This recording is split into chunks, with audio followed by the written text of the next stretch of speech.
What is the truth in the stories we are told? We've been given a story of a world fueled by separation. We've become separate from one another, separate from the earth, ultimately separate from the true nature of ourselves. It's time we learn the truth. It's time you rewrite your story. It's time to realign with who it is that you really are. This is the fifth dimension. You are infinite and eternal. We are infinite and eternal. Our natural essence, we could say, is simply being. We have this awakening coming together as a perfect storm. We're ready for this. We have the capacity inside. We just got to find that.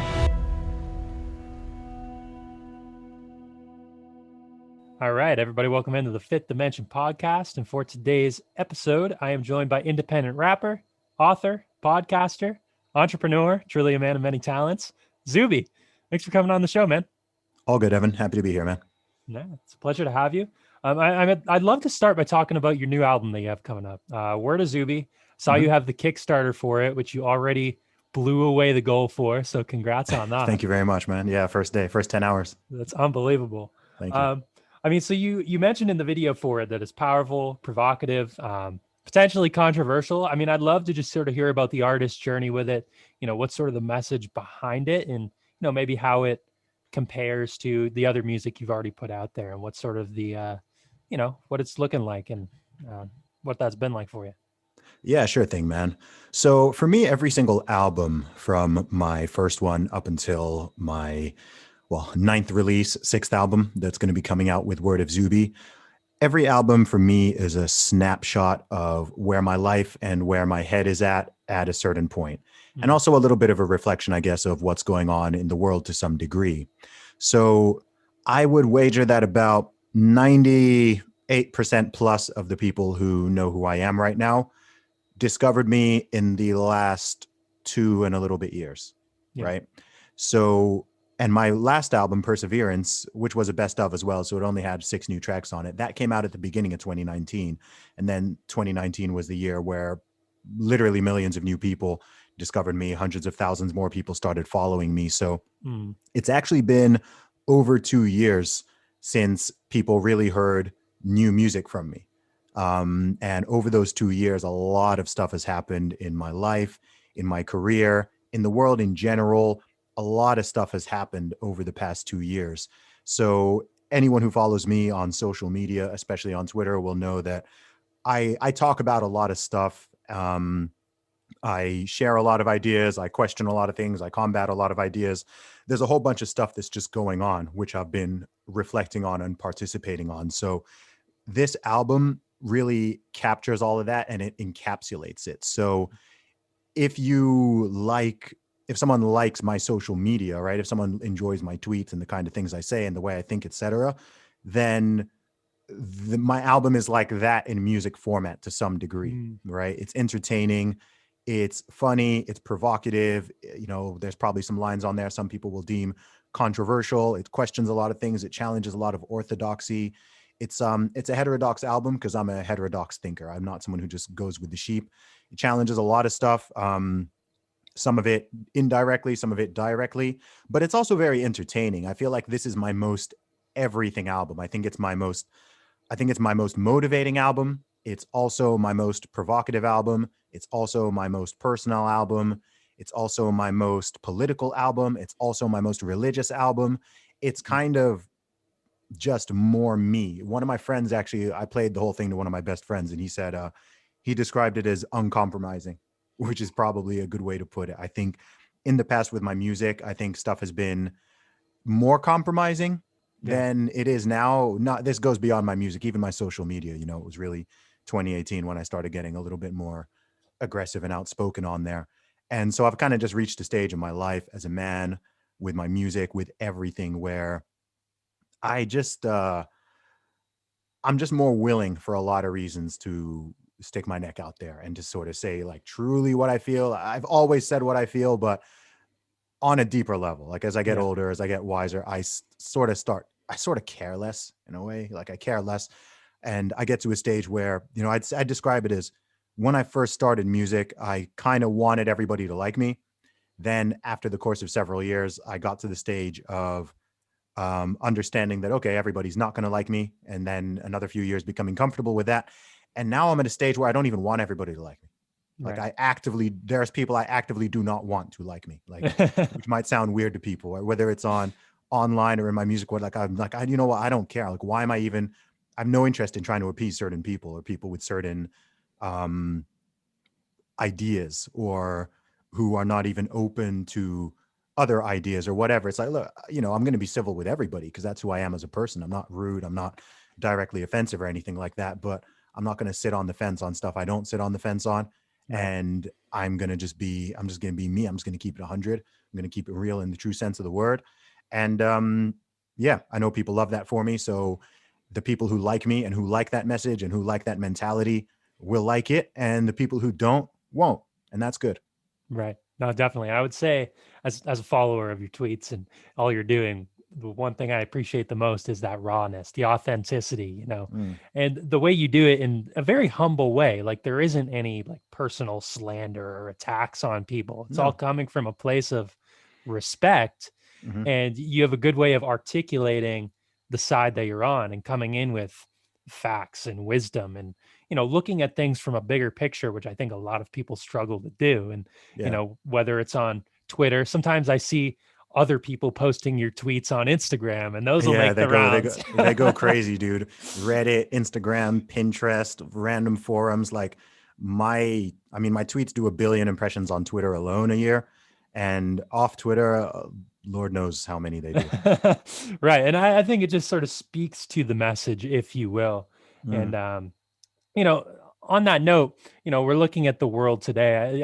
I share a lot of similar opinions with you on a lot of the subjects. I know you've Hmm. talked to somebody I listen to a lot, and I know you've talked to is Dr. Gad Saad, and he has Oh this yeah. idea of idea pathogens that sort of are making the rounds, and I think that that is so prevalent. I know he speaks a lot about in terms of biology and you know transgender and I know you hold the woman's record for deadlifting, which was And bench and pressing. People always and forget the bench press.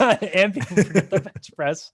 Briefly identified as a woman for that, but I Yeah, also man. feel like that extends to health. It extends Mm. to the coronavirus narrative. This idea of an idea pathogen, where it's like a parasitic idea almost infests people's minds. I mean, and people sort of lose common sense. And I see you as almost a very common sense guy. I mean, do you have thoughts on just a return, like the loss of common sense in our society is something I would love to hear sort of your thoughts on. And Mm. I suppose how we counteract that, Yeah. is it through the willingness to stick your neck out there and Mm. kind of Mm. move forward? Well, I mean, I don't think it's I think it's a common thing for people to say that common sense isn't all that common. And first of all, maybe it never has been, right? Right. We're often talking about how things are, you know, people are losing common sense, but it's possible that we never really generally had it that much as a species, and it's always been relatively rare. But with the advent of social media and the internet, you can now see everybody's opinions, right? You can go on Twitter, you can see the unfiltered opinions, thoughts, ideas, beliefs of over 300 million people, some of whom are highly intelligent, some of whom are highly stupid, some of whom are very educated, some of whom are uneducated, some of whom are left wing or right wing or up or down, everywhere on the political spectrum, everywhere on every spectrum. So previously, we never saw that, right? Right. Birds of a feather flock together. So in the real world, every single one of my close friends is way above average intelligence and way above average in terms of success, right? Right. I hang with successful, smart people. Everyone like I'm close to is smart, is smart and successful, right? And Right. that's not me being an elitist, but it's the fact that throughout my life, those are the people whom I've connected with. I went to Oxford University, one of the best universities in the world, literally surrounded by like the top 1% smartest people. So lots of my friends are from there, and we've all gone on. We're all very ambitious, doing different things in different areas. So Right. in the real world, I move with people like that. Everyone in my family is very smart, right? Like, we've got doctors, investment banker, like PR, like everyone is smart. And so whether we all agree on everything or not, which we don't, like I do have lots of disagreements with people very close to me, but we can speak at a level which is smart and intelligent, and we understand sort of there are certain concepts that we can just sort of assume, and we can also assume good intention, because I know that if I have a disagreement with my parents or my brother or my sister or my close friends, they know that I don't hold my beliefs because Zuby is evil, right? Like they know that's garbage, right? I know they don't hold their beliefs because they're just a bad person, and it's that simple, right? Whereas on the internet and on social media, it's full of false dichotomies and full of binary thinkers,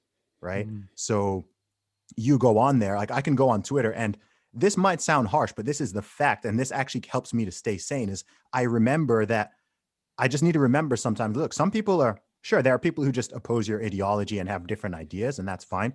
But also some people are stupid. Yeah.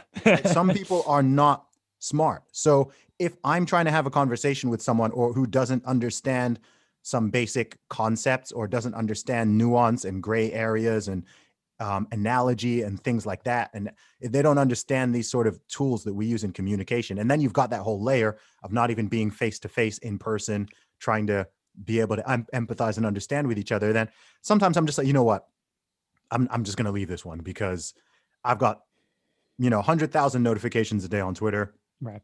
everybody and their dog trying to debate me and argue with me or whatever. And sometimes I'm happy to engage if it's coming from a good place and it's with a worthy adversary, shall we say, or someone who's just genuinely asking a question. But a lot of the time I'm just like, you know what, this is just stupid. Like, I'm not gonna sit, like, my time is valuable. That's why I posted the other day saying, look, these, if you want to argue with me on Twitter, it's $1,000 an hour or something. Because like my time is valuable, Yeah. So coming back to the original thing, so I think that the internet has just exposed things a lot more. And so I think that that's a big part of it. I do think certain ideas have also, of course, these idea pathogens have also filtered into society, and there are lots of them at the same time seem to be coming to a head right now.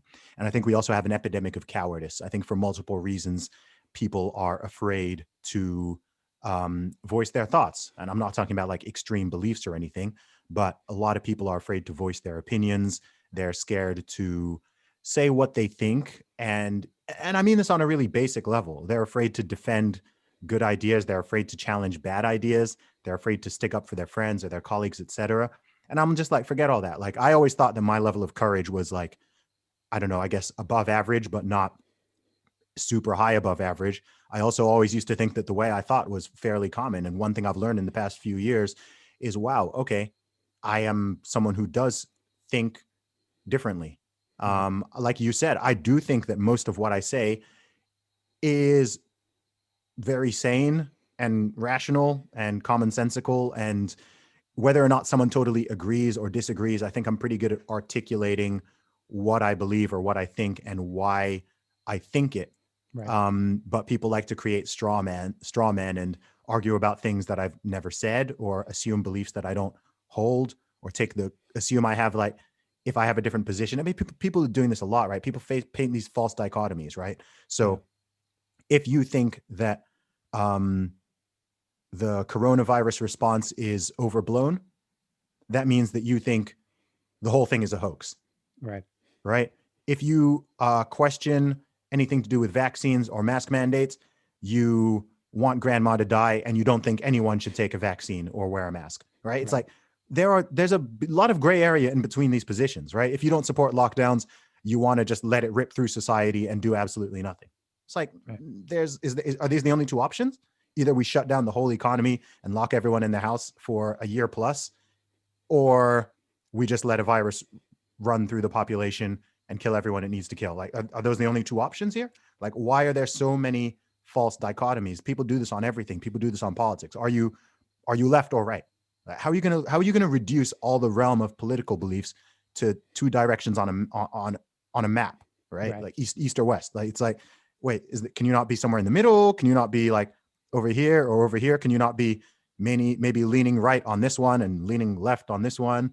I said on Joe Rogan a couple of years ago that we live in an age where gender is a spectrum, but politics is binary. And I very much stand by that statement in the way that a lot of people think. People are overcomplicating simple things and oversimplifying things that are actually complicated. And I think that's the root of a lot of these problems. It's just lazy. It's just lazy thinking. Right. And people using to quote Carl Benjamin on my podcast, the principle of uncharity rather than the principle of charity, assuming if someone doesn't agree with you 100% on everything, then they must have some nefarious motive, or they must be racist, or they must be sexist, or they must be transphobic or bigoted or some other type of phobia or ism. And that is the only way possible someone may disagree with you, which is literally, I don't even want to give it the credit of saying that's how a 5-year-old thinks, because most 5-year-olds are smarter than that. Yeah. That's literally like infant thinking. Right. And I think people don't know how to even think properly. I mean, I come from originally like a school teaching background, and I've recognized the severe inefficiencies that exist in terms of how are we teaching kids how to think? What sort of ideas are we placing onto them? And, it's really just almost an indoctrination camp for obedience and learning to just listen to higher authorities and not question anything. And I almost feel lucky that I've escaped that realm of thinking, because I went to college and I had those same almost idea pathogens, if you will, that Interesting. and I just didn't know any better, just because it's like, oh, I hadn't been exposed to any sort of critical thinking. What are some of those idea pathogens that you had? I'm kind of curious. I would say that I was a believer in the it's interesting, like in terms of, let's look at the gender, like you mentioned. And, I recognized that there was innate like biological differences, but at the same time, I had held this idea that, that men and women, maybe they are very similar, and that, men, and I held this internal belief within myself. Like I was in a relationship at the time that I almost was sort of feminized in a lot of ways. Like I sort of, I thought men, like masculinity in itself, there was some harmful aspects of it in that, but it was because I was repressing my own healthy masculinity. Interesting. And so, and I think that was just sort of imposed, not like strictly by people saying, you're a man, you need to be ashamed of yourself, but it was more of just the subtle, social programming, subtle social programming, right? And you almost sort of have to unplug from the entire matrix of it to recognize. It's interesting. Out of curiosity, how old are you? I'm 25. 25. Yeah, it's interesting because like there's like a decade. In that decade, I'm 34, right? And I'm assuming you got a lot of these ideas when you through the education system, university, et cetera. And it's interesting because when I was in university, all this wasn't a thing. Right. This wasn't a thing. There was no talk of toxic masculinity. There was no talk of white privilege. There was no talk of critical race theory or gender theory. Like all of that stuff, it's literally, it's all come to a head in the past decade. And it's weird for me because I'll talk to people who are literally like just, 24, 25, which to me is not like some gigantic gap. Right. And what they've learned or been indoctrinated with in university is really different from myself and my own peer group. And it's kind of like, whoa, okay, that happened quickly. Like where's this all coming from? When I was in university, people weren't, putting their pronouns in their email signatures or introducing themselves with it. When I was in university, there were still only two genders, right? So it's like, interesting. Okay, how's that changed so rapidly, right? What's the new evidence showing that there are all these new genders? Like show me the data on this, right? There's always been, look, all throughout history, there have been people who don't necessarily like conform to gender stereotypes, but the idea that actually makes them not a man or not a woman and some entirely new thing, like, okay, I know these ideas date back to John Money and gender theory like decades and decades ago, but nobody was taking these things seriously until the past 10 years. And I also think a lot of that is just because people are bored. And I think because all the truth is, if you live in the modern Western world, most of these battles, in fact, I'd say virtually all of these battles, certainly virtually on a legal level and even on a societal level, the important battles have already been fought and they've been won. and people want to fight new battles. People want to create new struggles. People want to create new victim classes and oppressor classes, etc. If you go back in time, not so long ago, you didn't have to make it all up, right? You didn't have to make it all up, right? You could look at a country like the UK or certainly the USA, and you could be like, oh wow, okay, the rules aren't the same for everybody, right? The rules are X for Black people and they're Y for white people. They're X for men and they're Y for women. They're X for straight people and they're Y for gay people, etc. The very last domino in that thing was the Marriage Equality Act, right? That was the last rule on the books, regardless of someone's political or social views on same-sex marriage. That would be the last thing I think on books that someone could argue that is sort of discriminatory based on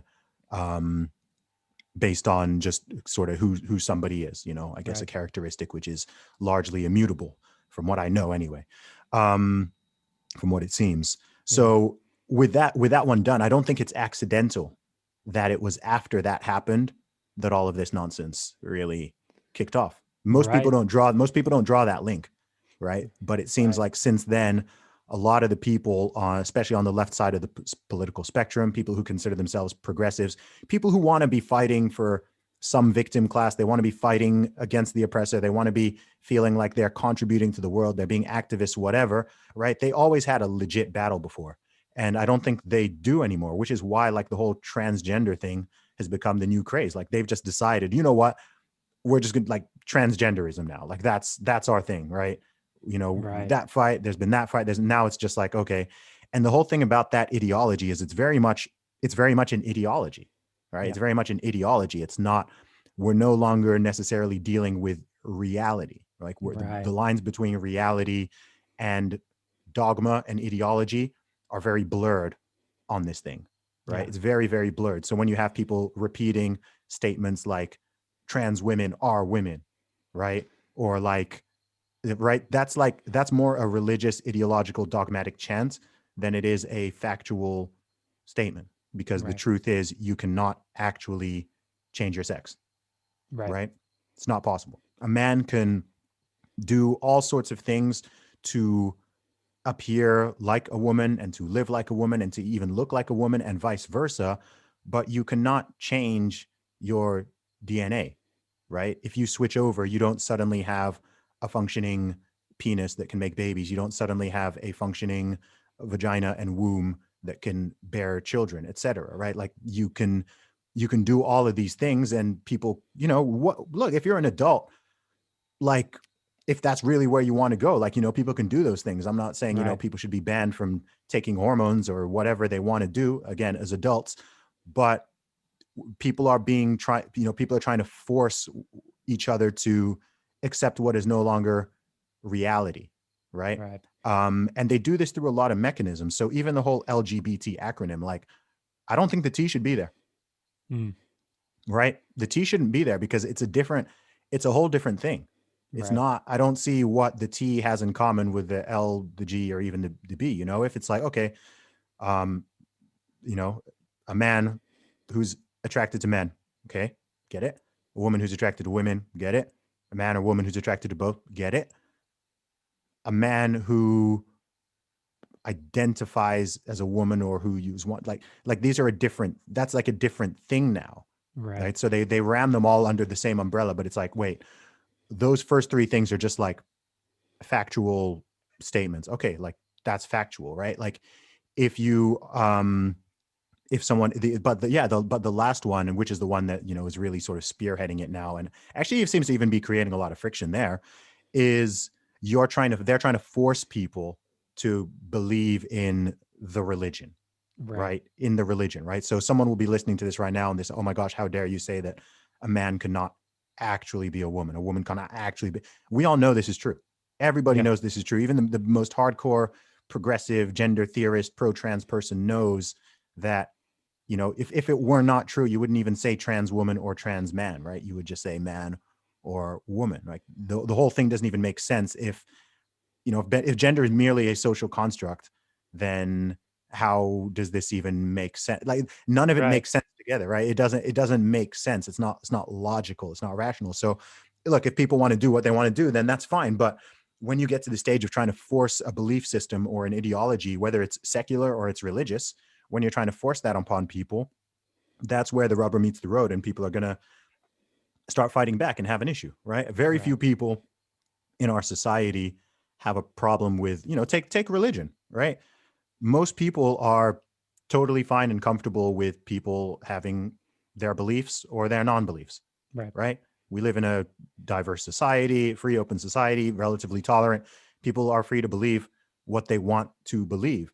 If I grab my Bible off my shelf and I start going around and I start like aggressing upon people and trying to, force them to convert to Christianity, which has happened in the past, right? Then what we've learned, like, okay, that's not the way to do it, right? If someone gets their Quran and they're going around, trying to force people or even threaten them to convert to Islam, like, no, like that's not cool, right? If an atheist is trying to force people out of their religions and is trying to attack them or persecute them or punish them or whatever for not leaving their belief system, people are going to have a problem. So it's no different with these secular ideologies or political ideas. If someone wants to believe that the sky is yellow instead of blue, they're entitled to that belief, right?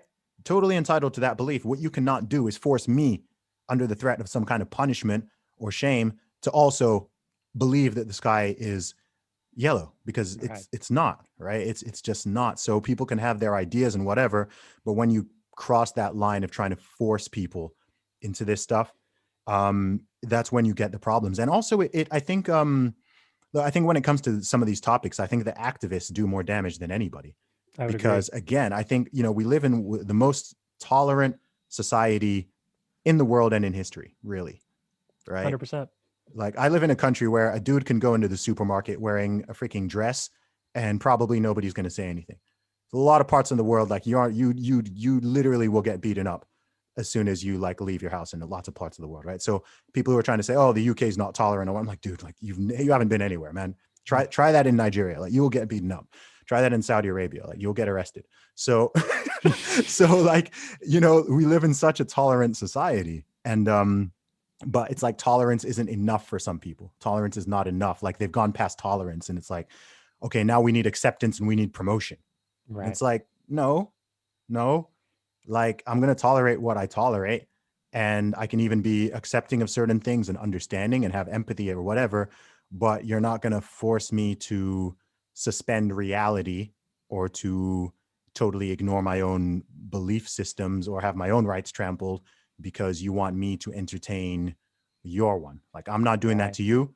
So like, let's not kind of play that game here. And I think if anything, it creates actually, like when you get this whole thing, you were talking about my deadlift, the thing I was pointing out in my deadlift video, right? It's like stuff like that. If anything, that's going to create, like, that's what could create actual transphobia, right? For the very few people who are actually transgender, transsexual, whatever term people wants to use, right? Again, in our society, most people don't really care. Like, a lot of people won't get it. Like, I don't think most people even know anyone who's trans or whatever. Like, but people will generally be like, okay, like, I don't totally get it, but if that's what you want to do, that's what you want to do. If you want to change your name from Jill to James, okay, like I'll call you James, whatever. I think most people are okay with that, whether they get it or not. But when you then start saying, oh, okay, now we want people who are born biologically male. We want biological men to be able to compete with women in sports. We want them to be able to go in here and go to like, that is when people are like, wait, hang on. No, like, no, right. That actually, and I know there are people who are trans who like do speak out against this, and they're like, no, like that's crossing the line. It doesn't make sense. It's ignoring biology. It's ignoring reality, so on and so forth. But when people are ideologically possessed, they don't care about all that. They're so obsessed with the ideology that it's like, no, there can be no compromise. We have to have 100%. You've now got people who are saying that a man who is straight, who doesn't want to date a man with a penis, is now transphobic, or is like, you're like, what? Right. So if a man doesn't want to date if a male doesn't want to date another male, they are now transphobic. Like, you're there. It's like, dude, your people are crossing the line. So you're getting this whole silly super straight thing coming on now. But yeah, looping back around, I think a lot of it is people are just bored. People are too comfortable. People don't have enough problems. I've said for many, many years that maybe what we need is a good war. And I say that jokingly, like I obviously don't want war. But I think it's like, that's the only sort of thing, or maybe an alien invasion that would actually kind of get people out of their delusions and Right. bickering over dumb crap and actually get people back to being concerned about true issues. Right. No, 100%. And I think a lot of people have sort of replaced almost their own individual lack of purpose and lack of like deeper meaning in life. And I think people sort of form their identities around social issues or ideologies that they're taught are the basis of reality. And then they're told, okay, this worldview is the only correct worldview. Mm, And so that becomes their reality. Like they don't have the capability of seeing outside of that, because anything else, it's um they're like, oh, how could you even think like that? They just don't sort of understand. And yeah. we've really lost the ability to well, a good majority, obviously not everybody, because here we are speaking, Mhm. but a good majority have lost that ability to step into somebody else's shoes and understand a diversification of opinion, and we preach diversity and tolerance, and most people are good people and want to do good, and then but we also have this such a limited spectrum of like what is Mm, considered now like an acceptable opinion. And if but if yes. you speak outside of that, no, you're done. Like we're Yeah. shunning you from society. The Overton window becomes more and more narrow. And the Overton window shifting is not always a bad thing. And you know Right. what? On a very super basic level, like hyper basic political correctness is more akin to politeness. But once it goes deeper than that, it becomes a much more dangerous concept. It seems like human beings struggle with moderation, right? Mhm. People struggle with, again, it's this all or nothing type thinking. Like either you're all the way here or you're all the way there. And I think it's been said that tyranny is the deliberate removal of nuance, right? Mhm. And once you remove nuance from a conversation and everything just becomes a false dichotomy, then communication becomes impossible. It becomes pointless. And once communication breaks down, that's a dangerous place to be in society, because there's only three ways of resolving any conflict, right? You can separate, segregation, communication, or violence. Those are the only three ways to settle any interpersonal or collective dispute. That's all it is. You can talk, Right. you can separate, or you can physically fight. That's all. That's all. So when people don't want to talk, then I get nervous, right? It's why I don't like censorship. I don't like deplatforming. I don't like people assaulting free speech and stopping people from saying what they're saying. It's like, no, like people need to be able to air these things, right? People need to be able to talk. People need to be able to be criticized. People need to be allowed to protest. People need to be allowed to debate, etc. Because, you know, steel sharpens steel. It's like that's how. And look, if a bad idea exists, like I say that good ideas do not fear challenge. 100%. Right? Good ideas don't fear challenge. So if I am saying something, so anything I've said on this podcast, happy for someone to challenge. Yeah. Totally happy for someone to challenge it, right? Maybe they can change my mind. Maybe I'll change their mind. Maybe we'll agree to disagree, whatever. But I'm not like, there'll be people who they'll have their ideas. And if someone wants to challenge it, immediately go to the ad hominem, right? Principle of uncharity. If you disagree with me, it's because you're some type of bigot or you're just stupid and you need to educate yourself and you need to be better, right? It's all shaming tactics. I think I'm blessed in that these things don't work on me. Like I don't give enough of a crap for it to work on me, right? So someone can say all these things about me. I always say, look, if someone says something about me that's true, then I'll just agree and amplify. If someone says something against me that's not true, then it doesn't generally bother me unless it's hugely slanderous because Right. it's not true, right? So I don't care what people call me, right? If someone is like, oh, Zuby's a transphobic black white supremacist, right? The person who calls me that is the one who ends up looking stupid, Yeah. right? Because it's 100%. like, right? It's like, okay, I'm none of these things. And also the notion of a black white supremacist is particularly stupid. So yeah, you can say that, but you look dumb. And I think most people aren't like that. Most people really, really are terrified of being called any mean name. People are afraid of being insulted. People are definitely afraid of getting a mob pile on social media or whatever. Like, I've had dozens of these. Like, I don't care. Again, I'm at the stage where I start enjoying it. I Right. monetize it. So so like, and with me, it's been through, man, I've been dealing with this nonsense for a long time. Like, even with my music, I understood from early, like, man, you got to have a tough skin. People are going to criticize you. People are going to attack you. People are going to insult you. People will say things about you that are not true. People will mischaracterize you, etc. And it sucks. It sucks, but it's also just like, you know what? That's what people do, especially in this age of social media. You have to rise above it. You've got to understand that what they're saying is less about you and more about them. Yeah. And you've also got to, focus on the positive. I get a lot of people asking me, man, how do you deal with all this? Or how do you deal with all the hate or whatever? And I'm like, dude, like, do you know how much love is out there? You know how many people, freaking hundreds of thousands of people around this world, like, love what I do and appreciate it. So yeah, sure. Some people don't, but that's fine. That's fine. Right. Maybe, it's not for them. And if they're so opposed to everything I'm saying, like, I'm someone who puts out a positive message. I'm someone who tries to get people to self-empower themselves and encourage themselves to think, treat their mind right, treat their body right, treat other people right, whatever. I'm like, yo, if that message is so off-putting to somebody, then okay, that's their bad. I'm not some hate preacher. I'm not out here like preaching some awful stuff or, telling people to attack or harass other people or anything like that, right? The total opposite. So ultimately, I don't know. I just don't care. And the older I get and the wiser I get and the more successful I get, the more, you just reach a stage where it's like, okay, dude. Yeah. Just like the song. Yeah. Exactly.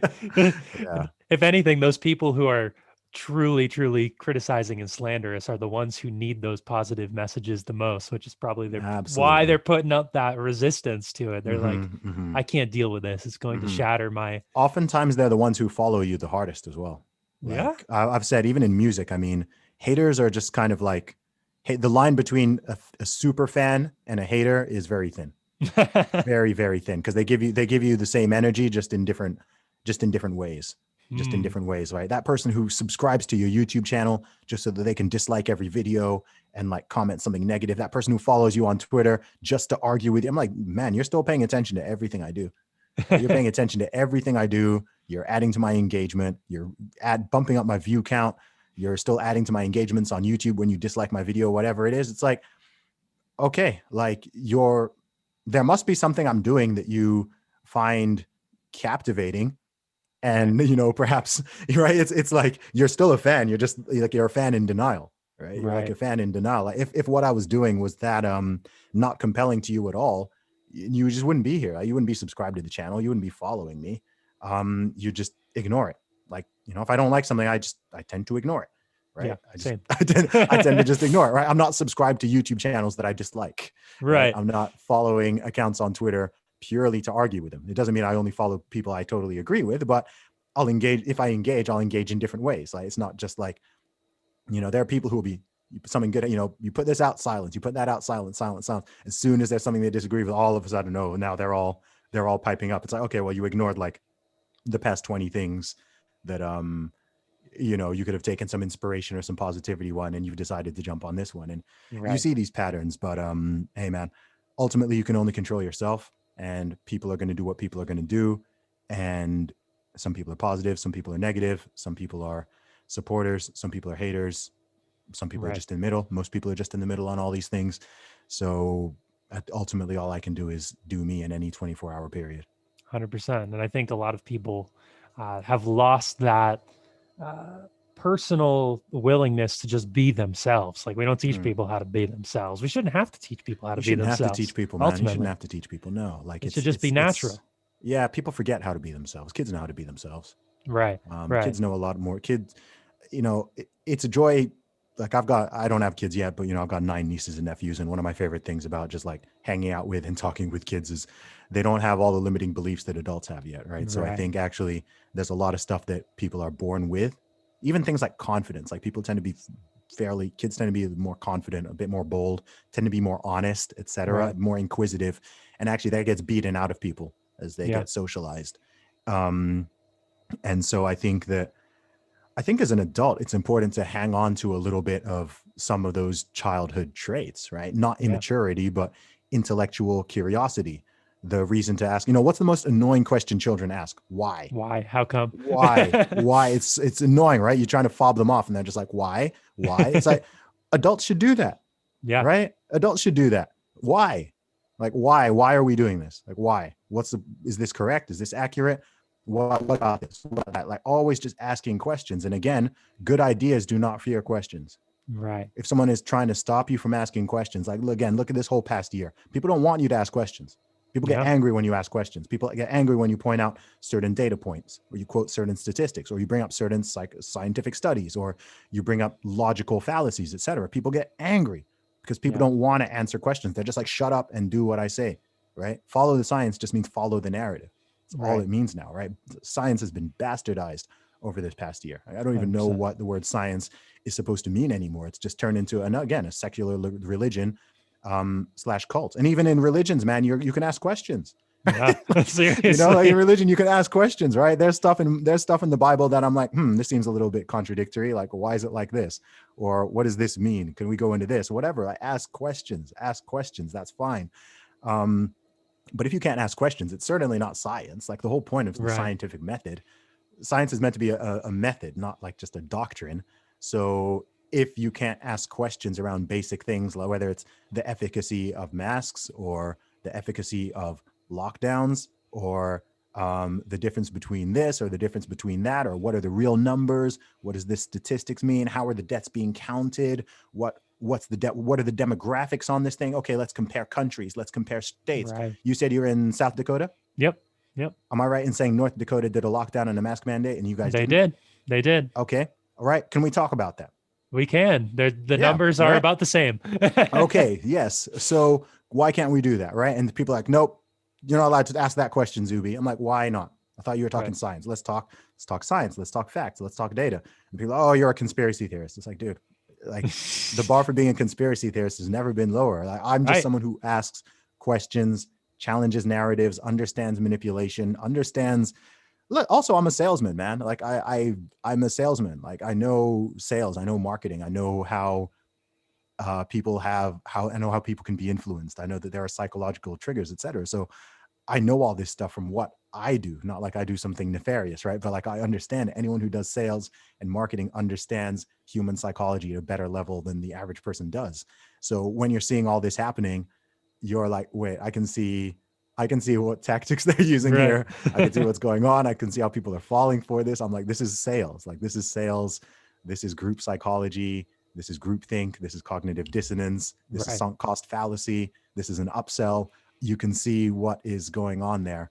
And most people are just kind of oblivious to it. Or if they're not oblivious, they're just too scared to say anything. They're too scared to say Right. anything. They're too scared to do anything. And yeah, collective cowardice is a much bigger concern to me than any given virus. Right. No, I would agree. I think it was you who tweeted that this is the first virus to ever have its own like PR and marketing team. It's true though. It's Yeah. true, right? If this pandemic were as bad as people are saying it is, and again, this is not me saying, oh, the virus doesn't exist, right? Although there's people who don't think it exists, who are also mad at me because I think it exists. I do think Right. it's overblown. And I do think flu deaths are also being, and lots of other deaths are being added Right. into the so-called, the official statistics, etc. But again, nuanced position. In the gray area. Yes. There's a whole middle ground here that we can dance around and play in.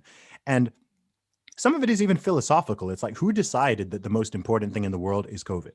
Like, who made that decision? That's a right? good question. Right? Who decided that the most important thing that should dictate how a country runs is COVID cases and deaths? Right? Who made that decision? Right? It's not even the leading cause of death. Right. So it's not even close to it. Right? So why are we doing this? Like, wait, what about the whole rights thing? What about the whole freedom thing? What about the liberty thing? Looks like where you live, the whole situation's decent, man. Dude, in the Yeah. UK, technically, unless I have a reasonable excuse, it's technically illegal for me to walk out that door. Unbelievable. Right? Technically. It doesn't mean like a policeman's actually going to come and swoop on me because they can't enforce it, but it's technically illegal for me to walk out that door. It's illegal for me to leave the country. It's illegal to open your gym or open your hair salon or open your business. It's illegal to go visit family in a different city, right? Like what is this? The UK is supposed to be, I thought, I never totally believed it anyway, but people said it was a free country, right? We're not meant to be living under a dictatorship. People are like, oh, it's a democracy, whatever. I also find it hilarious that as someone who grew up in Saudi Arabia and who, one of the biggest things people complain about in Saudi Arabia and Islamic countries is the fact that women are forced to cover their faces. And I'm like, okay, well, we just have, everyone has to cover their faces here now. I'm like, okay. And people are like, oh, Zuby, that's different. And I'm like, well, look, if you're saying that governments shouldn't be able to mandate these things, sure, you can say the reasoning, the logic is different. I'd actually argue the logic isn't even all that different, given that what we know about the efficacy of masks, right? It's about social pressure. It's about social perception, right? It's about social perception. It's like, it's the same thing. Yeah, sure. One, you can use the religion of science trademark to justify one of them, or you can use the religion of Islam to justify the other one. But I'm like, look, y'all are doing this. You're doing the same thing. You're way closer than you think you are. Like, this is just human. This is human psychology. Not everything has to come from, and is it accidental that the most hardcore maskers and lockdown people tend to be non-believers? As far as I've gathered, I don't think that's accidental, right? That's not accidental. The people who tend to take up some of these other secular idea pathogens, it's not the Christians and the Muslims and the religious Jews doing that generally, right? It's people who consider themselves more atheistic, more secular, but what they've done is they've replaced that God-shaped hole with another ideology and with worship of the state and with worship of science and other types of dogma and other theories, etc. And I mean, I think over the last few years, one thing I've really realized is, I say this, some people don't like it because they don't like they get put off by the word religious, but most people are religious. Most people are religious. To find someone who's like truly has like no religious inclination, whether that's like traditional religion or spirituality or political ideology that's so ingrained that it's essentially a secular religion for them, they're very few and far between. Like, they do exist, but it's very rare. It's very rare. I'd say like everyone's religious. Not everyone believes in God. People have different gods. People worship at different altars. I would absolutely say hardcore statism is a secular religion. I'd say a lot of the gender theory stuff is a secular religion. Some aspects of super hardcore feminism become very religious. And again, the people who are drawn to these things are not generally people who are traditionally religious. And I don't think that's by accident. I think people seek meaning, people seek purpose, people seek community, people seek morality, understanding, a way to frame the world, all of these things. And that can come from a lot of different places. But I very much, I think it's interesting to me how these things are interconnected. And it's also funny how hardcore in denial people of them are, right? Like, people are so in denial because someone who's not religious, like, they get so upset when you suggest that they sort of are, just in a different way.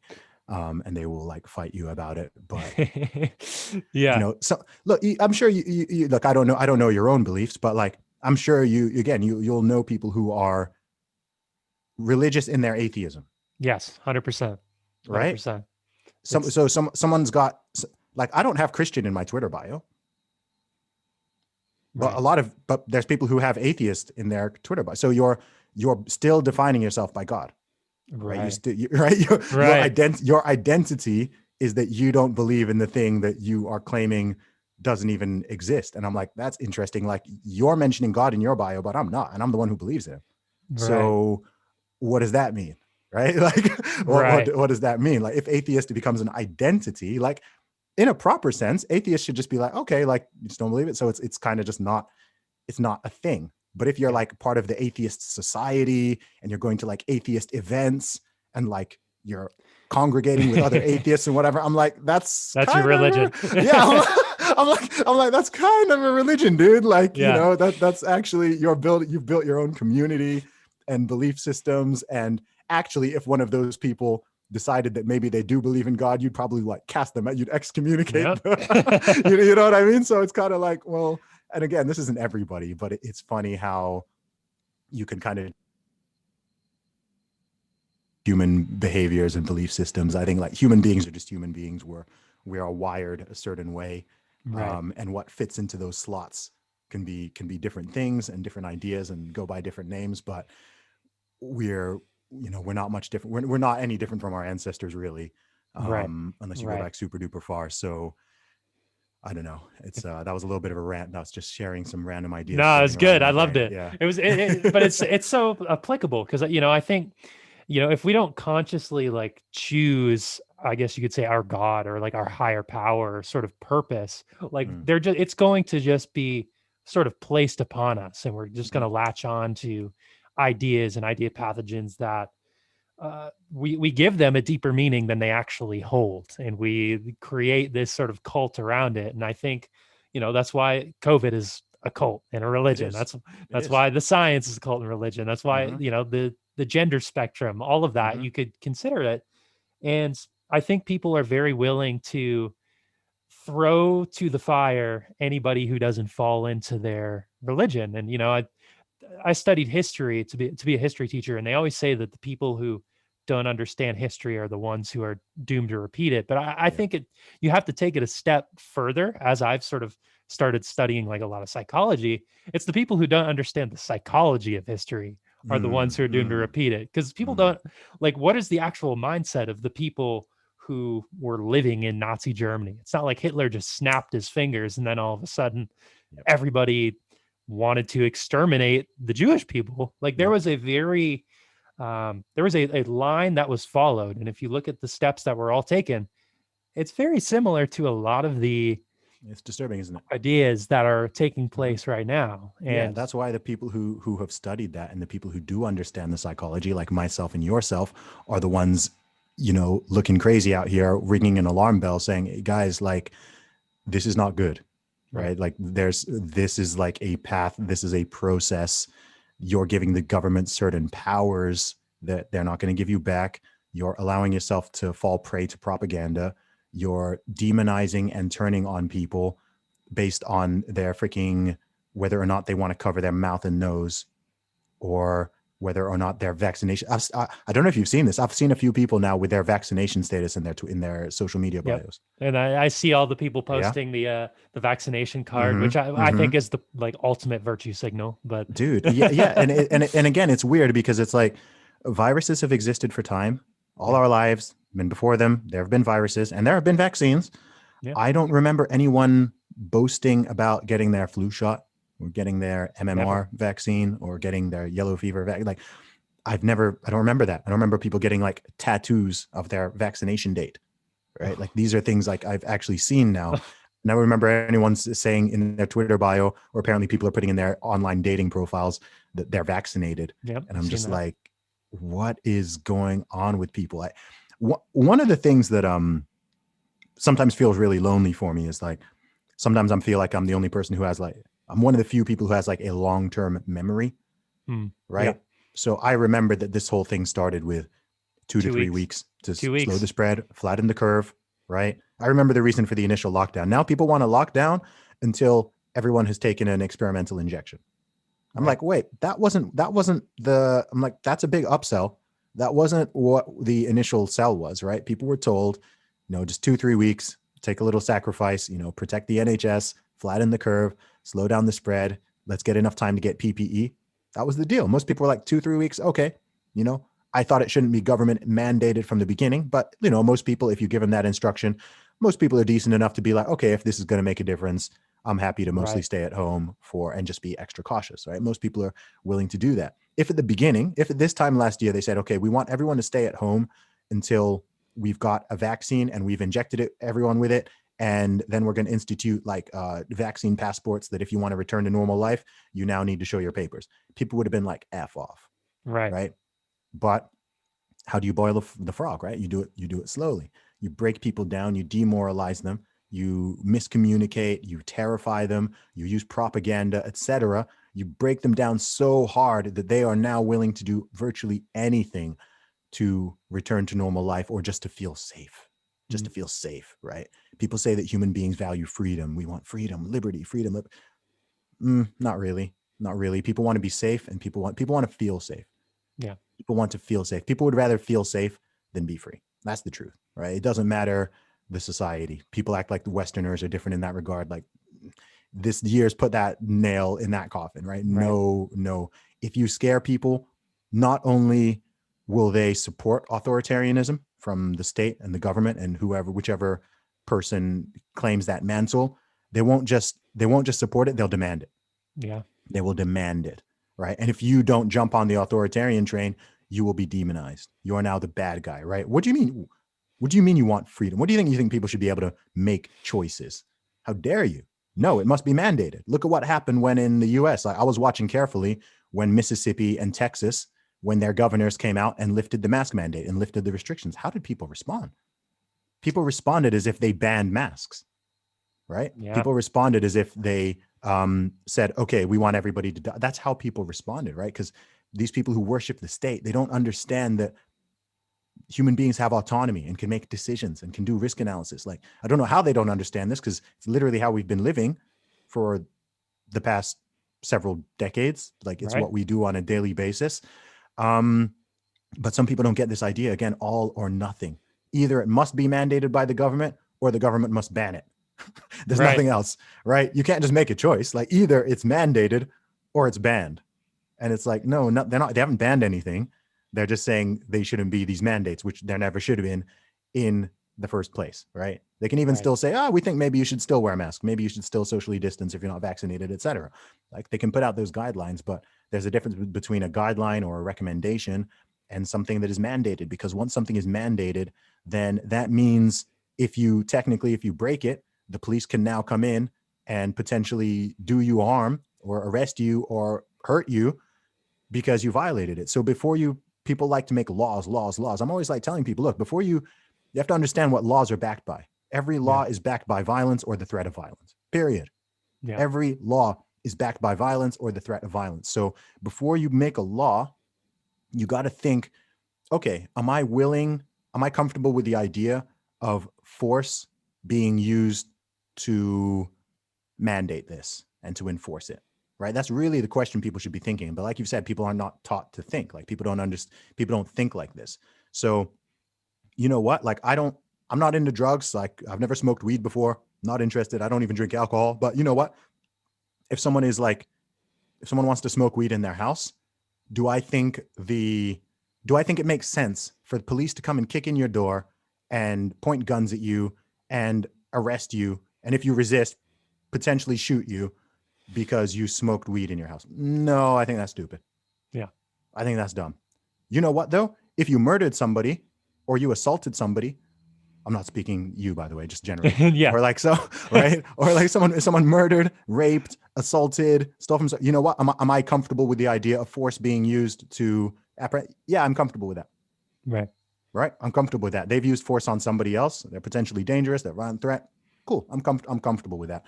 Am I comfortable with that response to someone who is walking in a supermarket without a mask on? No, I'm not comfortable with that. Right? Am I comfortable with that from someone who's gone to the beach and is at the beach with that? No, I'm not comfortable with that. So people need to think before they want to just use the laws, right? They need to think, okay, number one, if we make a law, how easy is it to repeal? But, actually, no, that's number two. But number one, like, are you comfortable with the potential of threat, violence, force being used to enforce that? Because, and if you say no, if you say yes on something like that with a mask, then yeah, maybe I need to socially distance myself from you, because those are not the kind of people that I really want to be hanging around with, because that's a very authoritarian and quite disturbing approach as far as I'm concerned. And this is no different to, what's funny about this is no different to arguments that people have used in the past, right? So this is more for, say, someone who considers themselves very much more liberal or progressive, right? So there are countries and there are places where, and even in the USA, right, like, homosexual acts used to be illegal. Right. Okay. So that means that the state, agents of the state, can come into your house or go into someone's house for arrest someone or use potential violence or force against them because of their sexual preferences and private activities, which are not like involving or harming anybody, right? Like, that's effed up. And society realized that's effed up. And so they're like, actually, yeah, that shouldn't be a law, right? There used to be a law that a black person could not marry a white person, right? Right. Like, wait, so you're saying that, like, forget even for, besides the sort of moral discriminatory aspect of it, it's like, okay, so you're saying that an agent of the state can come in there with guns and use force to prevent these two people. It's like, no, that's stupid, right? Especially in any society that's supposed to be free or tolerant, supposedly. That's a terrible idea. People are entitled to their prejudices, and they're entitled to their personal social beliefs about different things and whether they think that's right or that's wrong or this is moral or immoral or whatever. But mandating it from a top-down perspective is a whole different thing. So it kind of blows my mind that people don't sort of see consistently through these things, right? That's kind of the way I think. It's why I lean much more libertarian, because it's like, okay, you gotta be consistent across all of these things. And like I said, people are entitled to their personal beliefs, but just because I have a personal belief, it doesn't mean that the state should mandate it, or that like police should enforce every single one of my personal beliefs. Because if we want to live in that world, we all need our private police forces then, who are going to like just run roughshod on everybody who has different ideas and different beliefs from us. And you can't have a country with dozens or hundreds of millions of people of different backgrounds, different ideas, different political opinions, all this diversity. Yeah. And have that, like, you need to have that true level of tolerance and understanding and consistency of like, you know what, I need to accept that some people are going to think differently. Some people are going to do things I disapprove of. Some people are going to do things I think are immoral. It doesn't matter what side of the spectrum you're on. It doesn't matter what religion you are or aren't, whatever. Some people are going to do things that I disapprove of, or that I don't really like, or that I'm not comfortable with, or whatever. But hey, I guess we all do things that some people aren't comfortable with, or some people don't agree with, or we hold beliefs that some people, an interesting thing I've heard someone say is that everybody is a moral monster to somebody. Yeah. Right. So there are people out there who think that Zuby is like a moral, like my morality is like messed up to them. Right. I'm a moral monster to them. All of my positions, my beliefs, my opinions, whatever, like, oh my gosh, this guy he's a moral monster. Right. And then vice versa. I may think that they are, right. I'm like, man, if you oppose every single thing I hold, or you think, I'm like, man, you're the immoral one, or whatever. And it's like, look, I don't think morality is totally subjective at all. I think there is an objective morality. I think it's both objective and subjective. Again, nuance, right? I don't think it's just one or the other. But we all have to understand that, these things are just complicated. And if we're going to live in a civil society and get on with each other and not be like literally fighting civil wars all the time and beating people up in the street or whatever, then we need to just be accepting. We need to truly, not in the buzzword sense, we need to truly embrace diversity. We need to truly embrace tolerance, and we need to truly embrace inclusion in their proper definitions, not in the SJW woke BS definitions, like in the truest sense. Because a lot of those people, they don't like diversity, they don't like inclusion, they don't like tolerance. They just like people who think like them, right? And that's it. And people need to move beyond that, and people need to also be willing to call that out for the hypocrisy that it is, I think. And people just need to be a little more honest and consistent. 100%. And I think adding in personal responsibility, the wanting to make choices, the respect that not everybody's going to think. Like, if we did create a society that was Zuby's world and all of your all of your ideas and everything was enforced like top down, do you know what's funny? It would be dystopia, wouldn't it? Yeah, I wouldn't like it, right? Like, I wouldn't even want that, I wouldn't want that. I wouldn't want to live in a Christian theocracy. Right. Like, I'm a Christian, but I'm like, I wouldn't want to live in like a totalitarian Christian regime where we, burn people at the stake for blasphemy, or for holding dissenting opinions, or whatever. Like, that's not the society I want to live in. Separation of church and state, as people say. Yeah. And we need different viewpoints as well, because the truth is, like, all ideas, everything and everyone has has blind spots. Yeah. You know, everyone has blind spots. Like, I am glad that there are people who hold different views to me, right? Because number one, stuff would just be boring if we didn't. But like, how would we learn everything, and how would we be able to address? Like, nobody can see the whole picture. Nobody can see the whole picture. If someone is like a kind of pretty straight down the line right-wing conservative, they have blind spots. If someone is like a pretty like straight down the line left-wing liberal progressive, they have blind spots, right? You eliminate blind spots by these people talking, right? Talking about different issues and saying, okay, well, what about this? Oh, well, what about that? Oh, you haven't mentioned that. Or have you considered this aspect? What about this? What about that? That's how you have interesting conversations. I love to talk to people who, I believe in God. I've believed in God my whole life, but I like to talk to people who don't believe in God. Some of my best friends do not believe in God, right? And we have great conversations, right? Because we're there asking, okay, well, what about this, right? What about that? You know, like, okay, what about this? What about that, right? And there can be things where I'm very intellectually honest, right? There are things I don't know, and I'm happy to say I don't know, right? And even when it comes to religion, like, I'm what I call like a humble believer, right? Like, I'm a humble believer. I believe in God. I have faith in God, right? And I have my reasons for it. But I could be wrong. Right. Right. And I'm willing to admit that. Not every religious person is, right? And also not every atheist is willing to admit, you know, you could be wrong. Like, have you even thought about that? Like, the notion that you could be wrong, like, that's just basic humility to me, right? So I can say, okay, I believe this, I think this, these are my opinions, you know, and here's why I believe it, right? And someone can challenge that, someone can agree, someone can disagree, they can have different ideas and theories. That's totally fine. And then beyond it all, everything, like, wrap this up in a bow, beyond it all, what people do and how people behave is ultimately, I would say, more important than purely just what they believe or what they claim to believe, right? You can claim to believe all sorts of things, but if you don't practice what you preach, if you're deeply hypocritical, if you don't even follow all the things, then, what's belief? Is belief what you say you believe, or is it what you do?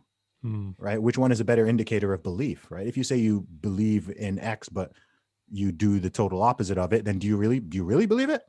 You know, what if you say you don't believe in X, but like your behaviors totally align with this thing? Maybe you do believe it, right? Like, it's not that simple. So look, I just think everyone needs to be truly more empathetic, more tolerant, more open-minded, more willing to talk, more courageous in their ability to do all these things. Like, that's what I would really like to see. Just like, cool, society has come a long way, man. Like, we've got a great society here right now.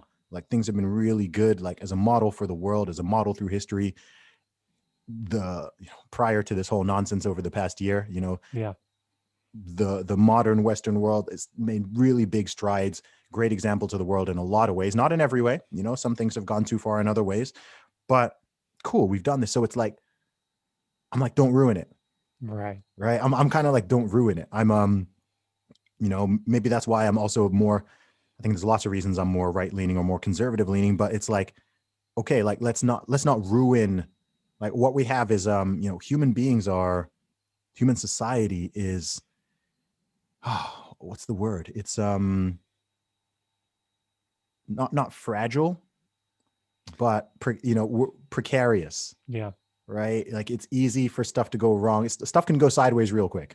Right. So we've spent all these decades and centuries and whatever, like, getting to this particular level. So let's conserve, right? Conservative. Let's conserve the good stuff. And like, everyone's a conservative and a progressive to some degree, because they're all things we want to keep, and there are things we want to change. Like, I'm even people who call themselves progressives. It's not, okay, you want to change everything? I don't think so. Right? Do you really want to change everything? No, you don't. Right? There's things you want to conserve. There's things you want to preserve, and there are other things you want to change. Maybe we differ on what those things are, or we differ on how quickly we want to shift that thing and what the repercussions could be. But again, that's why you have those conversations, right? That's why you have those conversations. And it's like, okay, actually, yeah, you know what? Okay, yeah, maybe we should change this thing. Or actually, no, we shouldn't change that. Like, look, here's why it's important. Here's why we keep this thing. You have those conversations, and yeah, you get a balanced society. If everyone is just super ultra conservative, nothing changes, nothing improves, right? Anyone who's excluded stays excluded. Any, you know, it ossifies, right? It gets too rigid and solid, and you know, becomes potentially tyrannical in that regard. If everyone is like a hyper progressive and everyone wants to change everything, it's what whole, you know, you have a deeply unstable society, and there's no tradition, there's no real culture, everything's just flying around, there's no morality, gets unmoored, everything.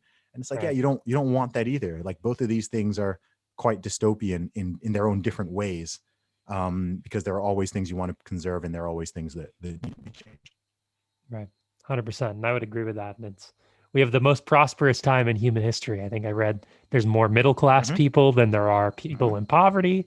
So it's like, all right, we've evolved up until this point through, you know, thousands of years worth of history. Let's not just snap our fingers and tear down the whole foundation because people want equality of outcome and not equality of opportunity, which is what we should be striving for. But it's an unbelievable time, man. All right, so we're at about a little over an hour. I want to be mindful of your time. I feel like this was a great conversation. I'm feeling a little empowered leaving it. So, like, I feel like we're moving in the right direction, and you know, these ideas are becoming more prevalent. I've been noticing. So, you know, where would you want to send the listeners? You know, to find your music? Maybe head on over to your Kickstarter page. Where would you? Oh yeah, man. I mean, look, if go to my Kickstarter. Easiest way to just go to kickstarter.com and search my name, Zuby, Zuby, and you'll find my project on there. It's called Word of Zuby. If you'd like to pre-order my new album and back my project, I'd greatly appreciate it. And besides that, just search for Zuby, Zuby, on literally anything, and you will find me. Awesome. Yeah. Easy to find. I'll put it all in the episode description. Awesome. If they're feeling super lazy, they can just go and click it. Awesome. Well, thanks so much for coming on, man. I really enjoyed the conversation, and I look forward to hearing your new album, and, you know, just seeing the great work that you're doing continue to evolve, because you make an enormous impact. And you know, there's a lot more people who look up to you, and, you know, you're kind of you as like a courageous leader in a lot of sense, because you're willing to put yourself in front of the wolves. So it's greatly appreciated. Nice one, Evan. You have a good day. All right. You too, man.